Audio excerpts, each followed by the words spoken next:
There was an interesting connection between the rise of fascism in Europe and the consciousness of politically radical people about corporate power, because there was a recognition that fascism rose in Europe with the help of enormous corporations. Mussolini was greatly admired all across the spectrum. Business loved him. Investment shot up. And suddenly when Hitler came in Germany, the same thing happened there. Investment shot up in Germany. He had the workforce under control. He was getting rid of dangerous left-wing elements. Investment opportunities were improving. There was no problems. These are wonderful countries. I think one of the greatest untold stories of the 20th century is the collusion between corporations, especially in America, and Nazi Germany. First, in terms of how the corporations from America helped to essentially rebuild Germany and support the early Nazi regime, and then, when the war broke out, figured out a way to keep everything going. So General Motors was able to keep Opel going, Ford was able to keep their thing going, and companies like Coca-Cola, because they couldn't keep the Coca-Cola going, so what they did was they invented Fanta Orange for the Germans. And that's how Coke was able to keep their profits coming in to Coca-Cola. So when you drink Fanta Orange, that's the Nazi drink. That was created so that Coke could continue making money while millions of people died. When Hitler came to power in 1933, his goal was to dismantle and destroy the Jewish community. This was an enterprise so fast that it required the resources of a computer. But in 1933, there was no computer.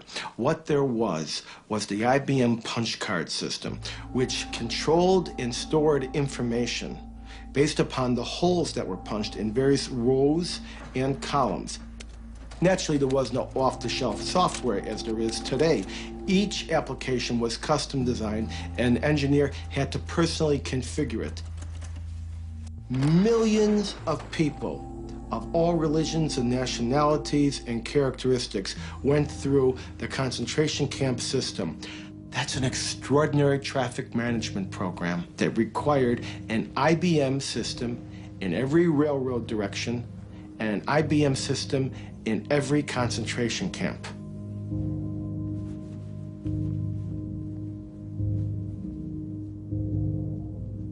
Now, this is a typical prisoner card.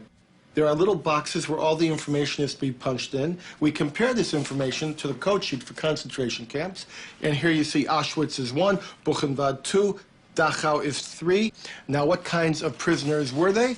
They could be a Jehovah's Witness for 2, a homosexual for 3, communist for 6, or a Jew would be 8. Now, what was their status? 1 was released, 2 was transferred, 4 was executed, 5 was suicide, and 6. Code 6, Sonderbehandlung, special treatment, meant the gas chamber or sometimes a bullet. They would punch that number in, the material was tabulated, the machines were set, and of course, the punch cards, by the millions, had to be printed, and they were printed exclusively by IBM, and the profits were recovered just after the war. I really do believe that that particular accusation has been fairly discredited as a serious accusation.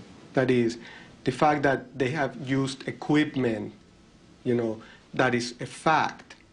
But how they got it, how much cooperation they got, and any kind of collusion trying to connect dots that are not connected, I think that's the part that is discredited.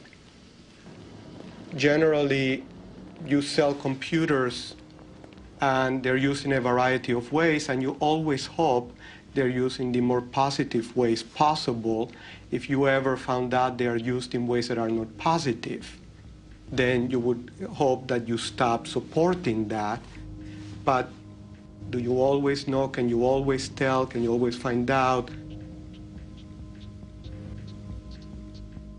IBM would, of course, say that it had no control over its German subsidiary. But here on October 9th of 1941, a letter is being written directly to Thomas J. Watson with all sorts of detail about the activities of the German subsidiary. None of these machines were sold. They were all leased by IBM, and they had to be serviced on site once a month, even if that was at a concentration camp such as Dachau, Buchenwald.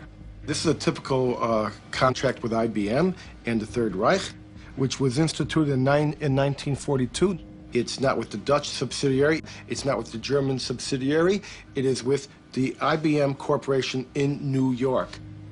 You know, as it happens, I know that story. I discussed it more than once with old Mr. Watson, and I was around at the time.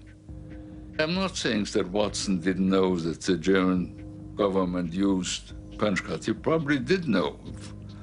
After we had very few customers.